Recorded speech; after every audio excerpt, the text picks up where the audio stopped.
Otra vez estamos aquí desde la Facultad de Ciencias Humanas en esta conversación del Centro Editorial de la Facultad, porque hoy tenemos un acontecimiento, un libro nuevo, Monumento al Olvido, y está con nosotros el poeta Alberto Cueva Lovén, que es el autor de este libro, donde Alberto, mi colega, profesor, se manifiesta con un yo que tiene muchos personajes.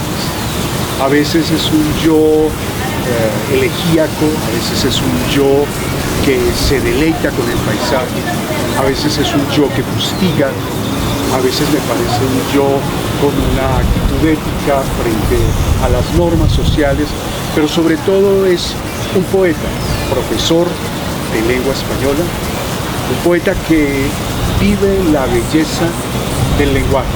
Alberto, qué bueno tenerte aquí y felicitaciones por un libro con un nombre provocador o un oxímoron, Monumento al Olvido.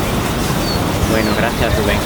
Sí, yo también estoy muy contento de estar aquí y sí es verdad que es un libro que tiene muchas voces, que el sujeto enunciativo representa muchos personajes, pero que a la vez, bueno, yo creo que lo que quería transmitir es que es una voz también unánime, que es una voz fuerte, que es una voz particular, que me costó muchos años de mi vida llegar hasta tener esa voz, hasta decidirme a publicar unos poemas que tuvieran un estilo propio, que tuvieran una forma de expresarse. Me llevó mucho tiempo y realmente este trabajo para mí es casi como una antología de mí mismo. Espero publicar pronto otro libro con más poemas, pero este libro especialmente para mí es muy especial porque su redacción me llevó una buena cantidad de años. Hay poemas que son de hace más de 10, de 12, de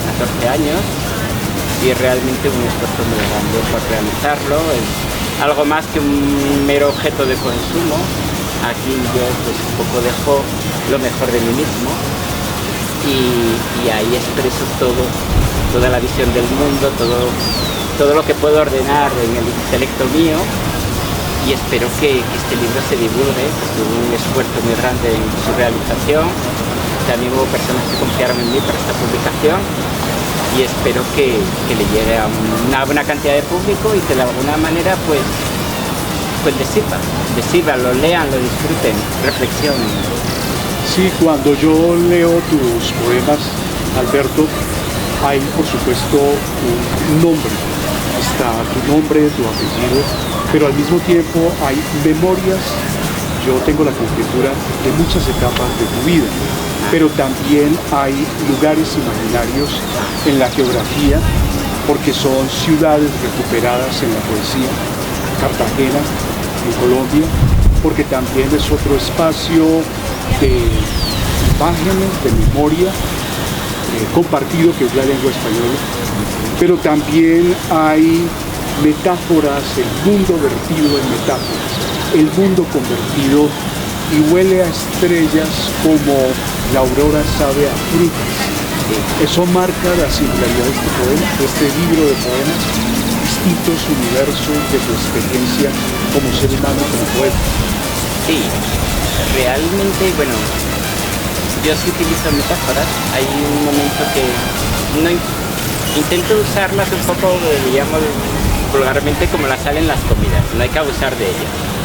Hay momentos en los cuales sí, parece como que ya hay demasiado prosaísmo en el libro y un poco la metáfora está ahí como para aligerar toda esa carga prosaica.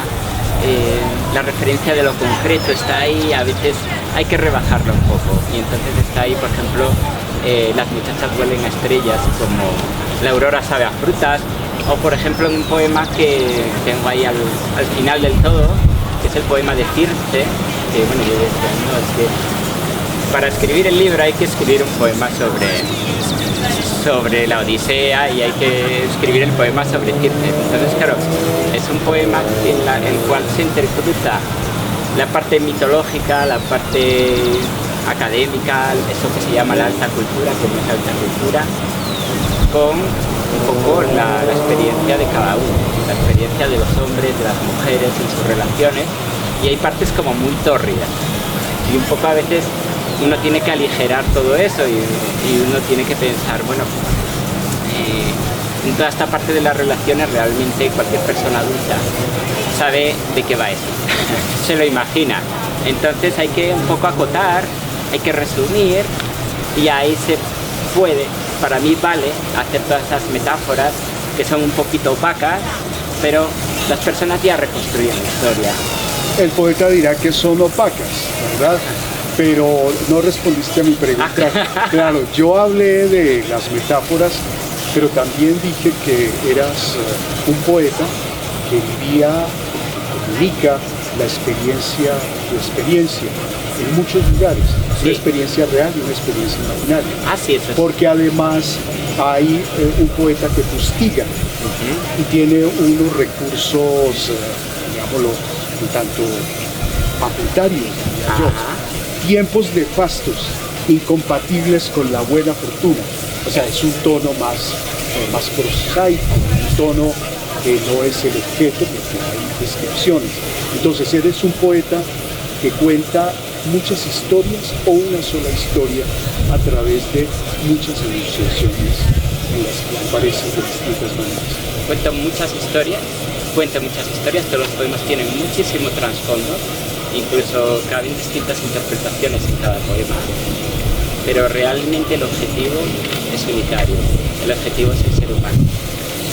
La persona que lea todos estos poemas con sus historias, detrás de ellas hay más historias, pero realmente, aunque uno no conozca de todas estas historias, al final lo que cuenta es el ser humano. Los lugares, hay lugares que sí son parte de mi vida. Cartagena de Indias, por ejemplo. El otoño, pero el otoño me gustaría que hablaras del otoño. Cartagena está también en una bella metáfora, creo que ya la cité, Legión, porque los papeles Legión deslumbrante de instantáneos cristales. Preciosa enunciación sobre Cartagena.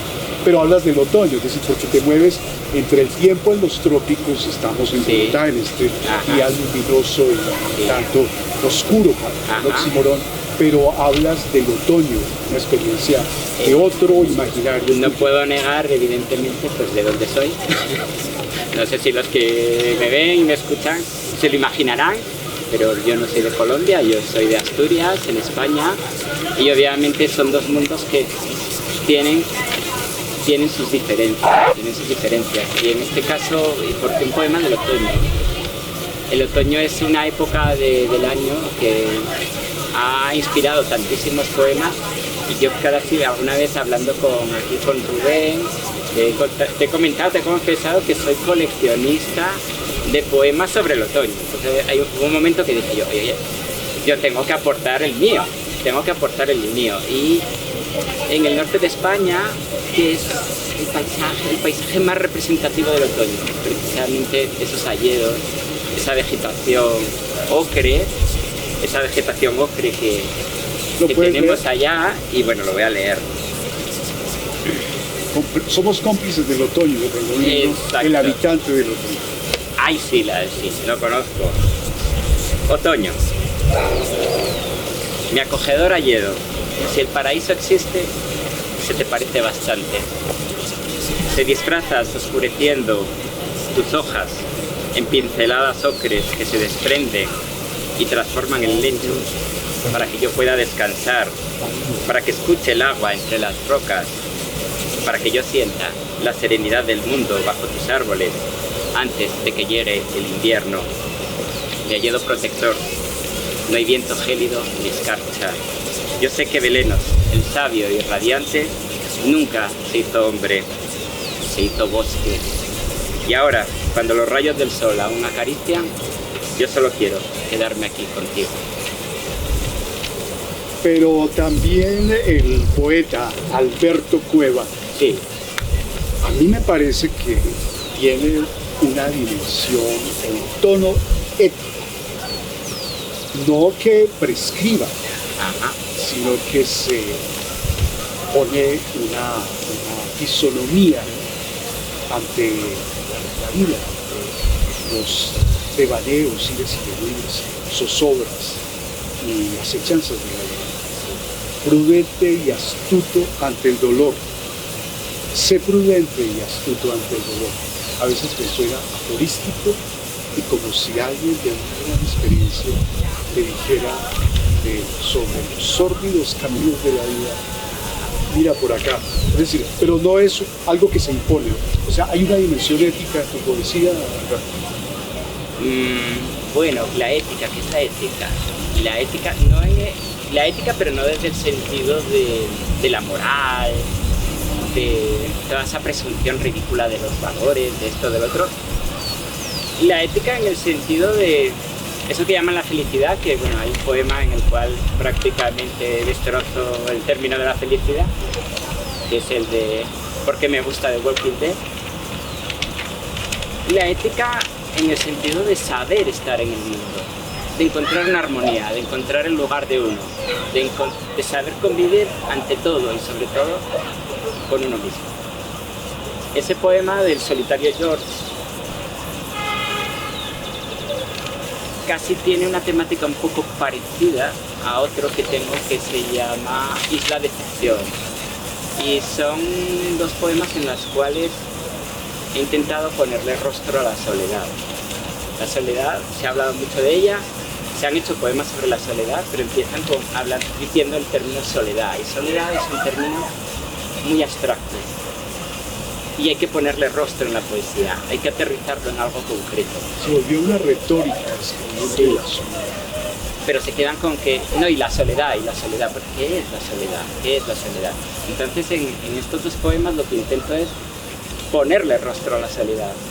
No decir la soledad como un significante vacío, flotante, como una indeterminación semántica, sino como algo concreto, con algo concreto que se puede experimentar. Y esa experimentación tiene que estar ahí, al menos en esos dos poemas. Porque en castellano hay una expresión que yo no encuentro, en las lenguas que yo conozco, si uno entra a un lugar y ve a una persona sin compañía, usted está solo aquí, pero eso significa que lo perturbe estar solo, ¿no? Exacto. Hay como una especie de hiperinflación en la literatura que se convirtió en retórica de referirse a la soledad con un prestigio.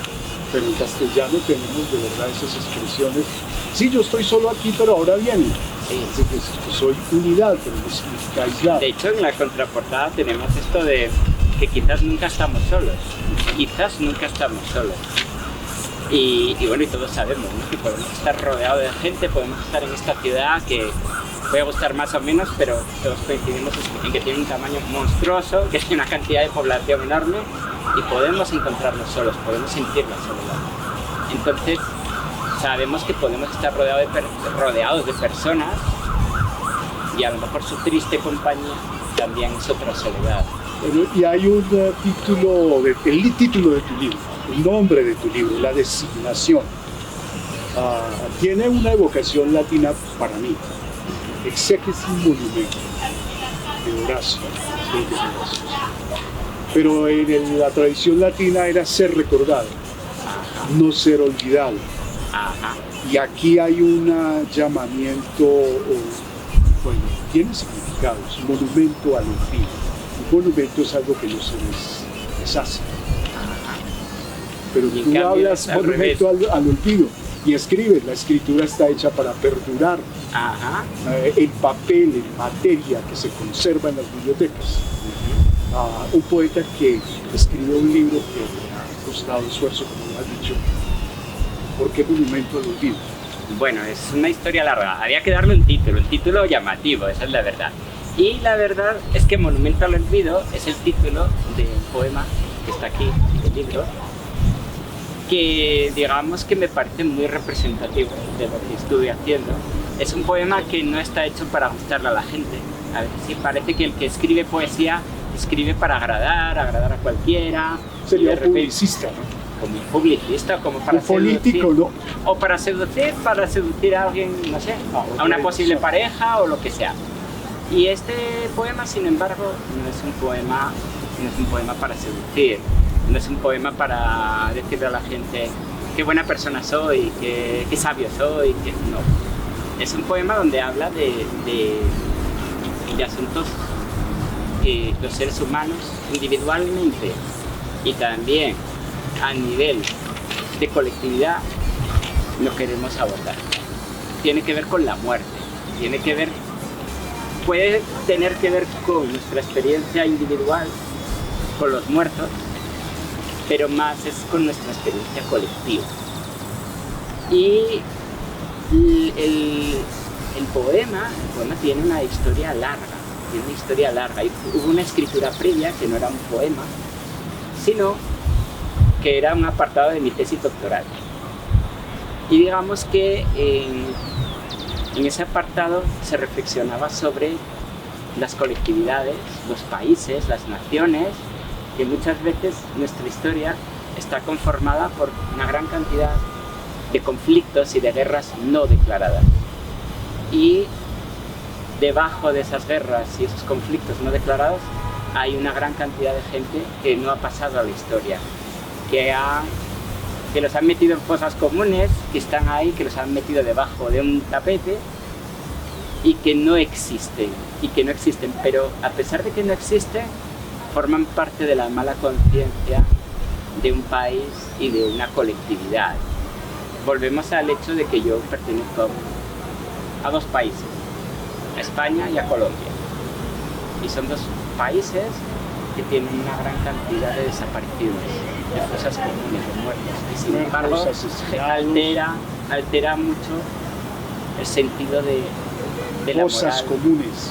Sí, fosas comunes en España, por mucho que se quiera vender España, por la marca de calidad España, por el fútbol, por la alta como cultura. Colombia, pasión. Exacto. Pero más cierre la boca porque le entrarían moscas. España tiene una gran cantidad de fosas comunes y de muertos que nadie ha querido sacar a la luz y nadie les ha dado sepultura, ni siquiera, ya me meto hasta con la religión, pero ni siquiera la Iglesia Católica ha apoyado que a esos muertos se les dé cristiana sepultura.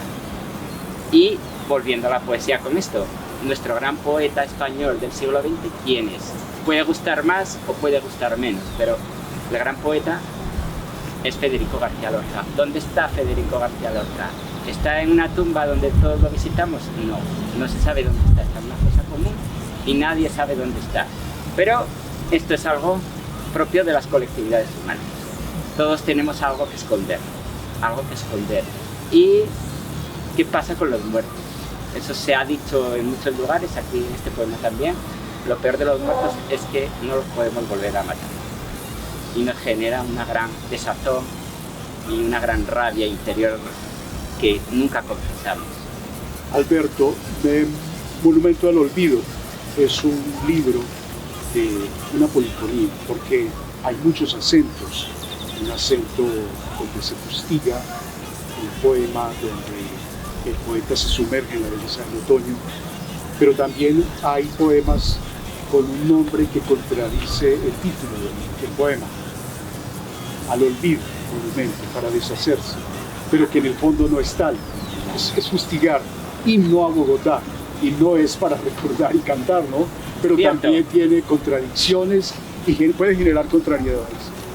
Para ya concluir esta conversación, el poeta va a leer un himno a Bogotá aquí en la sabana de Bogotá, en el edificio muy de apropiado. posgrado. Sí. Himno a Bogotá. Es cierto, siempre has pensado en marcharte a una villa tranquila, cerca del mar. Mas no te vayas, desengáñate. Esta ciudad ya es parte de ti y la tarde aún espera su momento preciso y se agita como una estilográfica ante una página en blanco. Solos tú y Bogotá en el mundo, cogidos de la mano, reparáis en el andar de sus gentes al final de la jornada. Al volver de sus labores, casi flotan en el aire. Las sonrisas insinúan en los rostros un alivio de la banda, mientras las muchachas, amigas de la noche, resplandecen de neón en las tabernas y huelen a estrellas, como la aurora sabe a frutas. Y de repente ríes, porque siempre es así, como si todo se hubiera ido borrando.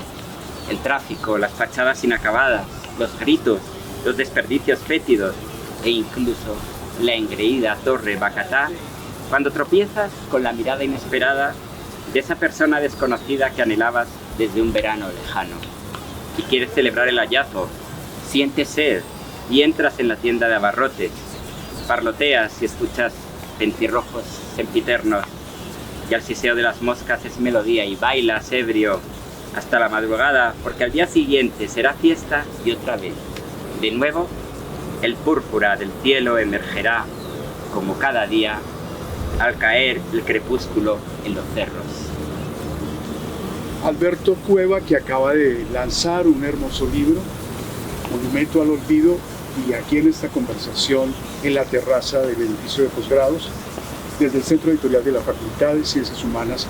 Centro Editorial es palabra, lenguaje, es inscripción en el papel, es una forma también de provocar la mala conciencia, pero también es disfrutar de una belleza de muchos sentidos, la belleza de